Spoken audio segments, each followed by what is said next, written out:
তৃতীয় বিষয়ে টিভি ভাড়ার সাথে দেখা করলাম।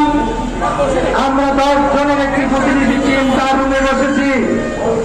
আমাদের সাথে ছিল কর্মচারী সংগঠনের নেতৃবৃন্দ, শিক্ষক ইউনিয়নের নেতৃবৃন্দ, বাংলাদেশ শিক্ষক সমিতি বিটিআই নেতৃবৃন্দ। আমরা দীর্ঘ প্রায় 1 ঘন্টার উপরে টিভি ভাড়ার সাথে আমাদের আলাপ হয়েছে।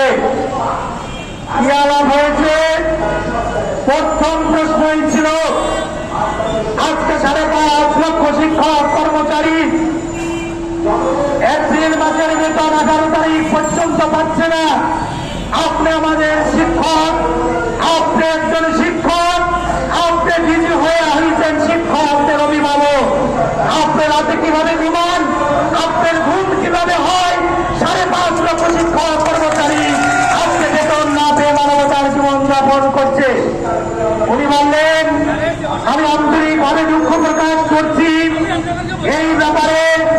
এই দায়িত্বপ্রাপ্ত কর্মকর্তা আপনাদেরকে একটু জবাব দিলেন। আমরা ফেনী জেলার যে সকল শিক্ষক বন্ধুরা মিছিল নিয়ে এসেছেন তাদেরকে বসে যাওয়ার জন্য অনুরোধ জানাচ্ছি। ডিজি মহোদয় বললেন, আমার এই বেতন সংক্রান্ত দায়িত্বপ্রাপ্ত কর্মকর্তা আপনাদের এই কথাগুলোর উত্তর দিবেন।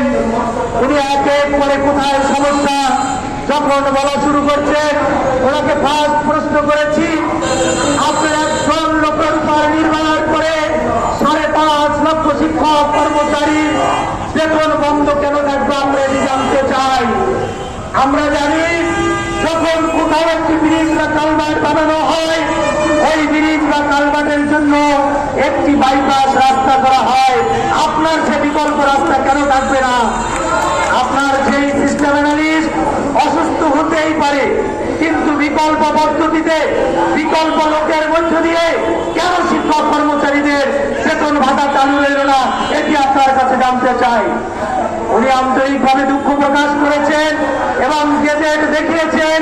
আজকে এই মন্ত্রণালয়ে আপনাদের বেতন পাঠিয়ে দিয়েছি।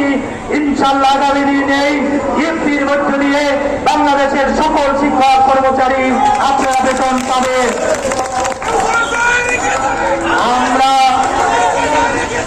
আমরা ডিজি মহোদয়কে প্রশ্ন করেছি, আজকে বেতন ছাড় করলেন, এটাই শেষ কথা নয়। কত ইমেল দেখেছি আমাদের শিক্ষক কর্মচারীদের বেতন উৎসবের জন্য শুক্রবার পর্যন্ত আপনার ব্যাংক খোলা রাখতে হয়েছে। কেন এই অবহেলা? আমাদের একটি মাত্র দাবি, আপনি সহ আপনার এই ডিজি অফিসের যে সকল কর্মকর্তা কর্মচারীরা আছে তারা যেদিন বেতন পাবে আমাদেরকে ওই তারিখে বেতন দিতে হবে। উনি আমাদেরকে আশ্বস্ত করেছেন, কথা দিয়েছেন, আগামী ঈদের পূর্বে আমরা যখন বেতন ভাতা পাবো আমাদের সাথে আপনারাও পাবেন। সেই পদ্ধতি আমরা চেষ্টা করছি। আমরা ওনাকে ধন্যবাদ জানাই। পাশাপাশি ওনাকে বলেছি, আপনার এই দপ্তরে দেখা করতে আসলে শিক্ষক কর্মচারী সংগঠনের নেতৃবৃন্দ যখন আবেদন দেওয়া হয় আপনি একটি টাইম নির্দিষ্ট করবেন। ওই টাইমে আমরা আমাদের সকল শিক্ষা ক্ষেত্রে সমস্যার কথাগুলো বলবো। কারণ আপনি শুধু ডিজি নয়, আপনি যখন মন্ত্রণালয়ে কোনো সিদ্ধান্ত হয়, শিক্ষা বিষয়ক যখন কোনো সিদ্ধান্ত হয়, ওই সিদ্ধান্তের মন্ত্রণালয়ে আপনি ডিজি হিসেবে, আপনি শিক্ষকদের প্রতিনিধি হিসাবে আপনি ওখানে উপস্থিত থাকার সুযোগ পান। অথবা আমাদের দাবি থাকবে, অনতিবিলম্বে আমাদের এই সংগঠনের সাথে আপনি বসবেন। কবে বসবেন সেই ডেট আমাদের জানাতে হবে। আমাদের শিক্ষা ক্ষেত্রে যে সকল সমস্যা আছে, যে সমস্যাটা আপনি দূর করতে পারেন, যে সমস্যার জন্য মন্ত্রণালয়কে সুপারিশ করতে পারেন, যে সমস্যার জন্য আপনি নিজেই উত্থাপন করতে পারেন, আমরা আপনার কাছে দাবি জানাচ্ছি। আমাদের কথা শুনে, আমাদের লিখিত সেই অভিযোগগুলো নিয়ে, আমাদের লিখিত সুপারিশ নিয়ে আপনি সরকারের কাছে তথা মন্ত্রণালয়ের কাছে উপস্থাপন করবেন। উনি কথা দিয়েছে আমাদের কাছে সাথে উনি বসবেন এবং কথা শুনে সেইগুলোকে উনি বাস্তবায়নের চেষ্টা করবেন।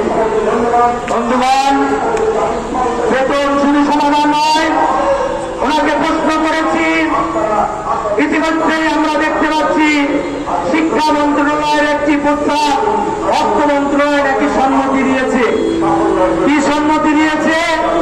25% উৎসব ভাতা আগামী আপনারা পাবেন। আমরা বলছি ওই উৎসব ভাতা 25%, আজকে 21 বছর পরে আমরা শিক্ষক কর্মচারীরা ওই 25% উৎসব ভাতা মানি না, ওটি আমরা প্রত্যাখ্যান করছি। আমাদের স্পষ্ট ঘোষণা, এই 25% উৎসব ভাতা 21 বছর পরে এটি কোনো অবস্থায় বাংলাদেশের বেসরকারি শিক্ষক কর্মচারীরা মেনে নেবে না। অবশ্যই ঈদ উল আজহার আগে, প্রজ্ঞাপন হওয়ার আগে আপনার কাছে আমরা বলি, আপনার মাধ্যমে মন্ত্রণালয়কে জানাতে চাই, এখনো প্রজ্ঞাপন হয় নাই, লিখিত সুপারিশ হয়েছে। অবশ্যই প্রজ্ঞাপনের আগে 100% উৎসব ভাতা, যে উৎসব ভাতা আপনি পান, যে উৎসব ভাতা এদেশের সরকারি শিক্ষক কর্মচারীরা পায়, আমাদেরকেও সেই 100% উৎসব ভাতা দিতে হবে। অন্যথায় 5.5 লক্ষ শিক্ষক কর্মচারী কোন অবস্থায় কোন পার্সেন্টেজের উৎসব ভাতা আমরা মেনে নিতে পারি না। তারপরে প্রশ্ন করলাম, পত্র পত্রিকায় দেখতেছি শিক্ষকদের জন্য 25% উৎসব ভাতা বৃদ্ধি হচ্ছে, কিন্তু কর্মচারীদের জন্য নয়। উনি আমাকে একটি চিঠি দিলেন, আমরা বললাম যে চিঠিটি পত্রিকায় ঘুরছে, ওই চিঠিটি স্পষ্ট নয়, আমাদেরকে স্পষ্ট চিঠি দেন। উনি চিঠি দিয়ে আমি বললাম, উনি মুখে বললেন যে এই চিঠিতে আছে কর্মচারীরাও 25% উৎসব ভাতা পাবে। আমি দেখলাম মন্ত্রণালয়ের চিঠিতে শুধু লেখা আছে এমপিওভুক্ত শিক্ষকগণের ভাতা বৃদ্ধি করা হলো, এখানে শিক্ষক আছে, কর্মচারীদের কথা লেখা নাই। আমি বললাম, আপনি মুখে বলতেছেন এক কথা, মন্ত্রণালয়ের চিঠি বলছে কেবলমাত্র শিক্ষকরা পাবেন, কর্মচারীরা পাবেন না, স্পষ্ট এখানে লেখা আছে। উনি সাথে এরপরে উনি ডিজি অফিসের পত্রটি দিলেন। ডিজি অফিসের পত্রটি আমি নিয়ে চলে এসেছি, আমাদের যে আলোচনায় তারা বসেছি, আমাদের বলছে স্পষ্টভাবে ঘোষণা থাকতে হবে সকল বৃদ্ধি, সকল প্রাপ্তি এদেশের 5.5 লক্ষ শিক্ষক কর্মচারীরা একসাথে পেতে হবে। তাই লিখিতভাবে ডিজি অফিস থেকে এই যে তাদের মন্ত্রণালয়ের চিঠি নিয়ে এসেছি, এখানে পরিষ্কার বলা আছে যে সকল বৃদ্ধি হবে সেটা শিক্ষক এবং কর্মচারীরা পাবেন। তাই কর্মচারীদের বলবো, আপনাদেরকে কথা দিচ্ছি, বাংলাদেশের শিক্ষকদের জন্য, এই 5.5 লক্ষ শিক্ষক কর্মচারীদের জন্য যে কোনো সুযোগ সুবিধা বৃদ্ধি হোক না কেন, সেই সুযোগ সুবিধার অংশীদার, সমান অংশীদার এদেশের সকল কর্মচারীরা প্রাপ্ত হবেন। যতদিন পর্যন্ত কর্মচারীরা না পাবেন, বাংলাদেশের এই শিক্ষক কর্মচারী ঐক্য পরিষদ এমন কোন সিদ্ধান্ত মেনে নেবে না যে সিদ্ধান্ত শুধু শিক্ষকরা পাবে, কর্মচারীরা পাবে না। আমরা তা হতে দেব না, আমরা তা মেনে নেব না। সুতরাং ডিজি অফিসের চিঠিতে পরিষ্কার লেখা আছে শিক্ষক এবং কর্মচারীরা পাবে। আমরা 21 বছর পরে ওই আংশিক উৎসব ভাতা, 1000 টাকা বাড়ি ভাড়া আর 500 টাকা চিকিৎসা ভাতার জন্য এই রাজপথে বসি নাই। আমরা এই জন্য আন্দোলন করি না, আমরা আন্দোলন করি সকল শিক্ষক কর্মচারীর জন্য সার্বজনীন বদলি প্রথা চালু করতে হবে। কমিটি প্রথা বিলুপ্ত করে সরকারি শিক্ষা প্রতিষ্ঠান যেভাবে পরিচালিত হয়, এদেশের বেসরকারি শিক্ষা প্রতিষ্ঠানও ঠিক একই পদ্ধতিতে পরিচালনা করতে হবে। আমরা কোন কমিটির চাতাকল আর সহ্য করব না। আমরা আর ম্যানেজিং কমিটি তথা ওই গভর্নিং বডি মানব না। আমরা প্রজ্ঞাপন চাই, এদেশের সরকারি স্কুল কলেজগুলো যেভাবে চলে, এদেশের 5.5 লক্ষ শিক্ষক কর্মচারীর অধীনে সকল এমপিভুক্ত প্রতিষ্ঠানগুলো সেই একই নিয়মে চলবে, এটি আমাদের দাবি। আমরা সেই দাবি নিয়ে রাজপথে এসেছি। আমাদের সার্বজনীন বদলি প্রথা চালু করতে হবে, কমিটি প্রথা বিলুপ্ত করতে হবে এবং আমাদের ইউনিভার্সিটির মতো শিক্ষক কর্মচারীদের 65 বছর পর্যন্ত বয়স বৃদ্ধি করতে হবে, এটিও আমাদের একটি অন্যতম দাবি। আজকে যদি একজন বিশ্ববিদ্যালয়ের শিক্ষক কর্মচারী 65 বছর পর্যন্ত চাকরি করতে পারে, তাহলে আমাদের স্কুল, কলেজ, মাদ্রাসা, কারিগরি সকল ক্ষেত্রেই 65 বছরের পর্যন্ত বয়স উন্নীত করতে হবে, এটি আমাদের আরেকটি দাবি। বন্ধুগণ, অত্যন্ত পরিতাপের বিষয়, আজকে যখন একজন শিক্ষক, সরকারি শিক্ষক অবসরে যান, একজন কর্মকর্তা অবসরে যান, তিনি 1 বছর পিয়ারের কাটান, তারপরে একসাথে উনি বড় একটি অ্যামাউন্ট পান, এরপরে সারা জীবন উনি পান অবসর ভাতা, ওনার ওয়াইফ পান, ওনার ছেলে মেয়ে পান, কিন্তু আমরা পৃথক প্রাপ্যতা পাই অবসর এবং কল্যাণের নামে। তাও আবার প্রায় 35% শিক্ষক কর্মচারী তার জীবন দশায় তার প্রাপ্ত এবং অর্জিত সেই সুযোগ সুবিধা প্রাপ্ত হন না।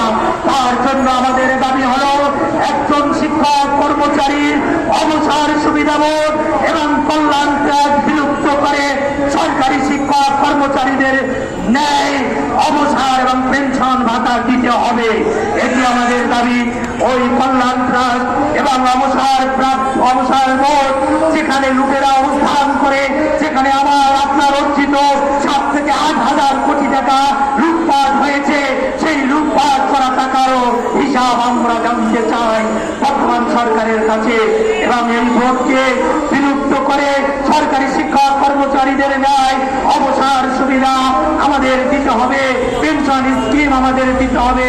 আমরা আর এককালীন 5 বছর পরে এইগুলো আমরা আর মানতে পারি না। সহকারী প্রধান শিক্ষকদের একটি বেতন স্কেল ছিল, আপনারা জানেন, সেই বেতন স্কেলটিও আজকে ভুল উন্নীত হয়ে গেছে। কারণ প্রধান শিক্ষক এবং সহকারী প্রধান শিক্ষকদের উচ্চতার স্কেল না থাকার কারণে আজকে সিনিয়র শিক্ষকরা সহকারী শিক্ষকদের সমান হয়ে গেছে। আমরা সহকারী প্রধান শিক্ষক, সহকারী শিক্ষক প্রত্যেক স্তরে নির্দিষ্ট টাইমের পরে তাদেরকে উচ্চতার স্কেল প্রদান করারও দাবি জানাচ্ছি।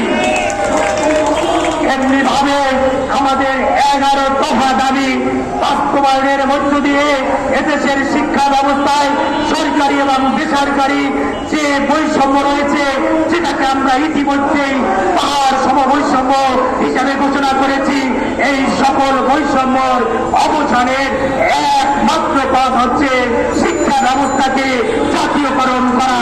অতএব শিক্ষা ব্যবস্থাকে জাতীয়করণের ঘোষণা দিতে হবে।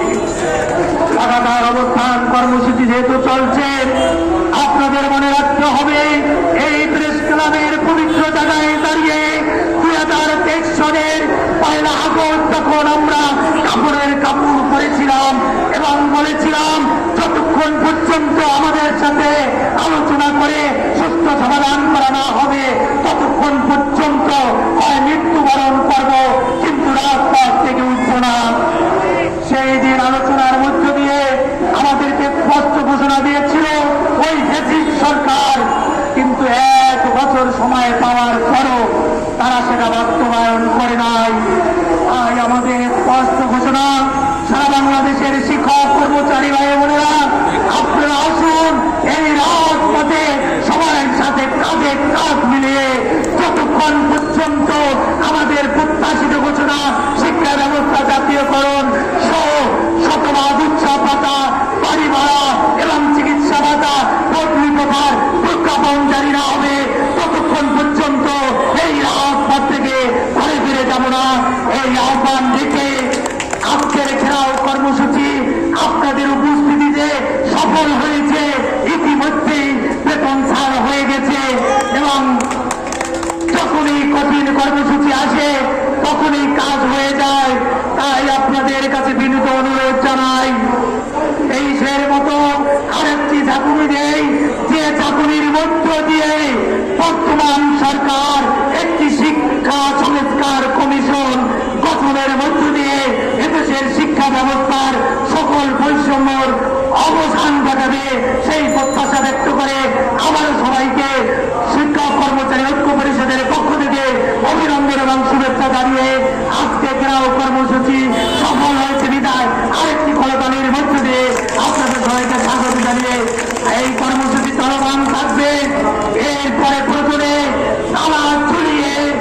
তাদের সাথে যদি সরকারের কর্তা ব্যক্তিরা অনতিবিলম্বে আলোচনার মধ্য দিয়ে সমাধান না করে